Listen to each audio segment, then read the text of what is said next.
2016, ça va être une année encore bien structurée, avec à nouveau différents temps, un petit peu l'image de l'année 2015. Donc avec un premier temps technique. Voilà, là aujourd'hui on a un bateau qui est en chantier actuellement à Port-la-Forêt, chez CDK, donc qui a construit le bateau.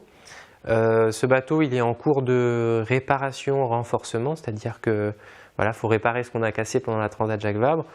En parallèle, on a essayé de comprendre ce qui s'était passé.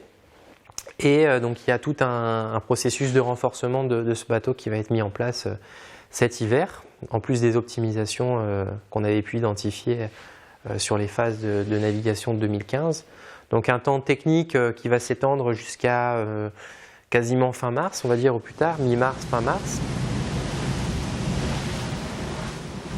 Ensuite un deuxième temps de navigation, un temps fort de navigation, avec une phase d'entraînement, de mise au point, on va dire, et de fiabilisation de ce bateau en amont des transats qui auront lieu entre mai et juin. Donc Transat, peut-être The Transat au programme, on ne s'est pas encore positionné. Et ensuite une confrontation entre New York et les Sables d'Olonne, donc New York les Sables, je pense que ça s'appelle comme ça, en solitaire.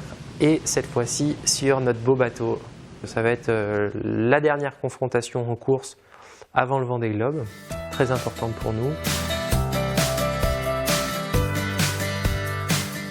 Pour 2016 et au vu de ce que j'ai pu vivre en 2015, en 2014 et sur toute l'expérience que j'ai construite finalement jusqu'ici, j'ai le sentiment effectivement d'être mieux armé, quoi. C'est vrai qu'au démarrage de ce projet et quand Safran est venu me recruter, j'avais vraiment l'envie de mener à bien ce projet, tout en me sentant peut-être un petit peu démuni au départ, parce que forcément un projet Vendée Globe et de la navigation sur ces bateaux-là, c'est pas rien.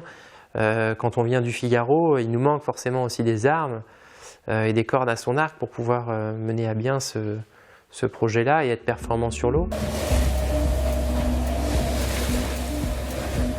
J'ai envie de continuer cette préparation et de passer du temps sur l'eau pour pouvoir continuer à me donner confiance et à me renforcer sur toutes les phases et les périodes d'entraînement et de préparation jusqu'au Vendée Globe. Mais c'est sûr que j'aborde cette saison-là différemment de la saison passée avec plus d'expérience, des heures de nav, des expériences en solitaire et une vision beaucoup plus complète de ce qu'est l'exercice au large en solitaire sur ces bateaux-là, quoi. Donc oui, j'ai encore plus avec cette expérience envie d'y aller, j'ai encore plus confiance en moi et j'ai encore plus de raisons de penser que la performance est accessible, quoi.